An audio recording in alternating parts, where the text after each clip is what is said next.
हम आज मुस्लिम विधि पढ़ रहे हैं जिसमें विवाह आज का टॉपिक है, जिसको मुस्लिम में निकाह कहा जाता है और इंग्लिश में मैरिज।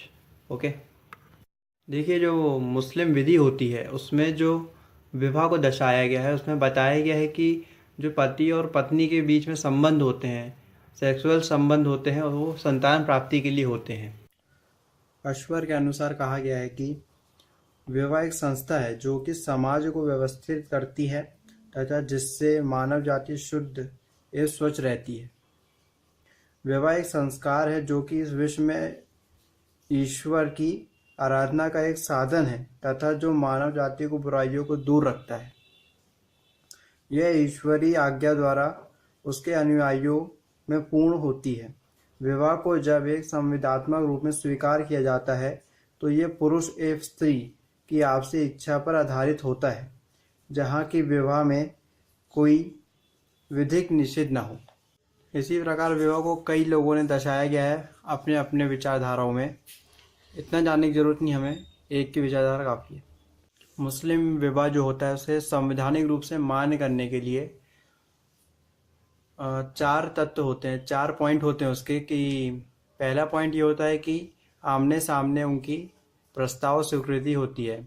यदि आमने सामने प्रस्ताव स्वीकृति नहीं होती है तो ये मान्य विवाह नहीं कहा जाएगा, सही ढंग से विवाह नहीं माना जाएगा। और दूसरा पॉइंट ये है कि जब विवाह हो रहा हो तो उसमें विटनेस मतलब साक्षी कोई होना चाहिए, यह बहुत ज़रूरी है। तीसरा पॉइंट है सहमति, जिसमें जो प्रस्ताव रखा जाता है, जो प्रस्ताव एक्सेप्ट किया जाता है, उसमें ये देखा जाता है कि उनकी स्वतंत्र सहमति है कि नहीं। यदि उनको डरा धमका के किसी अवैध रूप से हामी करवाई जाती है तो ये विवाह अवैध घोषित हो जाता है। इसे शुनकर्णी विवाह कहा जाता है, जिससे विवाह नहीं माना जाता है कानूनी तरफ से। परंतु यदि सहमति होती है दोनों पक्षों से, यदि वो स्वतंत्र रूप में दी जाती है तो फिर यह विवाह मान्य होता है वैधानिक रूप से। और लास्ट पॉइंट है क्षमता, जिसमें कि जो व्यक्ति विवाह करने जा रहा है, जो पुरुष है, उसे नाबालिग नहीं होना चाहिए, वो वयस्क होना चाहिए और उसकी मानसिक स्थिति सही होनी चाहिए और वो एक वयस्क होना चाहिए, जो कि ये आखिरी पॉइंट है। मुस्लिम विवाह की और बातें हम जानते हैं। पहली बात ये कि मुस्लिम विवाह में जो स्त्री होती है वह एक से अधिक विवाह नहीं कर सकती है। यदि उसका पति जीवित है तो वह एक से अधिक विवाह नहीं कर सकती है, परंतु जब उसे तलाक मिल जाता है तो उसके बाद वह विवाह कर सकती है। परंतु जो पुरुष होता है वह एक से अधिक विवाह कर सकता है, अर्थात वो एक ही साथ 4 पत्नियां रख सकता है मुस्लिम विवाह में। परंतु इसके लिए ये जरूरी है कि जो उसकी पत्नी है उसका कोई पति नहीं होना चाहिए, तभी ये विवाह वैध माना जाएगा। और दूसरी बात यह है कि वह मानसिक रूप से सही होनी चाहिए। मुस्लिम विवाह में रक्त संबंध नहीं बनाया जा सकता, अर्थात दादी, माँ, बहन, सगी बहन, इस तरह के संबंध जो होते हैं इनसे विवाह नहीं किया जा सकता। मुस्लिम विवाह में ऐसे विवाह भी अवैध माने जाएंगे जिन्होंने स्त्री और पुरुष ने एक ही स्त्री का दूध पिया हो, ये विवाह अवैध माने जाते हैं। मुस्लिम विवाह में जिस व्यक्ति की 4 पत्नियां हैं, परंतु यदि वो 5वीं एक और विवाह करना चाहता है, एक और निकाह करना चाहता है, इस कारण उसकी 5 पत्नी हो जाएंगी, तो ये अवैध कहा जाएगा। परंतु यदि वो 4 में से किसी एक पत्नी को तलाक दे दे तो फिर ये विवाह वैध कहा जाएगा, तो वो इस स्त्री से विवाह कर सकता है। मुस्लिम विवाह के अनुसार इसमें बताया गया है कि जो भी स्त्री होती है वह किसी दूसरे धर्म में विवाह नहीं कर सकती। और इसमें यह भी बताया गया है कि जो पुरुष होता है वह किसी मूर्तिकार या जो अग्नि की पूजा पाठ करता है उससे विवाह नहीं करेगा।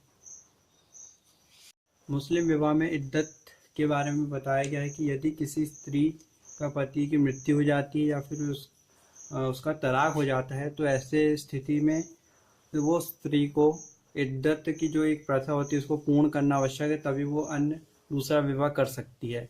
पर ये इसमें धैर्य रखना पड़ता है, अर्थात कुछ समय के लिए उसे ये कार्य पूर्ण करना रहता है इद्दत का, उसके बाद वो नया विवाह कर सकती है।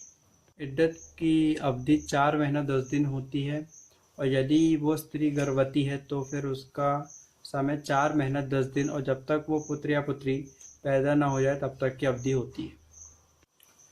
मुस्लिम विवाह के कई प्रकार होते हैं। पहला, बिना गवाहों के द्वारा किया गया विवाह। जब मुस्लिम विवाह होता है तो उसमें गवाह की काफ़ी महत्वपूर्ण भूमिका होती है, तो बिना गवाह द्वारा किया गया विवाह। दूसरा, 5 पत्नियों से किया गया विवाह, अर्थात 4 पत्नी करने की अनुमति है, परंतु यदि 5 व्यक्तियों से किया गया विवाह तो ये अलग हो जाता है। तीसरा यह है कि अवैध संयोग द्वारा किया गया विवाह। चौथा, इद्दत की अवधि पूर्ण होने के पहले विवाह करना, अर्थात जो इद्दत की अवधि है वह 4 महीना 10 दिन है, परंतु उसी के पूर्ण होने के पहले ही विवाह कर लेना, ये एक प्रकार है। और चौथा और आखिरी है दूसरे धर्म में विवाह करना। पति के अधिकार व पत्नी के कर्तव्य। पहला ये कि पति अपनी पत्नी के आदर सम्मान करेगा। दूसरा ये कि वह अपने पत्नी के साथ संबंध बनाएगा संतान प्राप्ति के लिए। तीसरा, जो पत्नी होगी वह अपने पति के ही घर में रहेगी।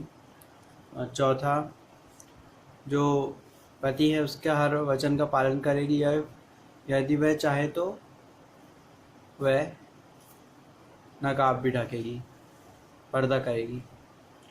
और आखिरी ये है कि पति की मृत्यु के बाद वो इद्दत का पालन करेगी।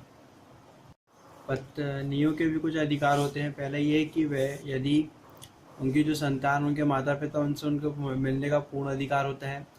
दूसरा, यदि उनके पति की 4 पत्नियां हैं तो वह अलग रहने की मांग कर सकती हैं।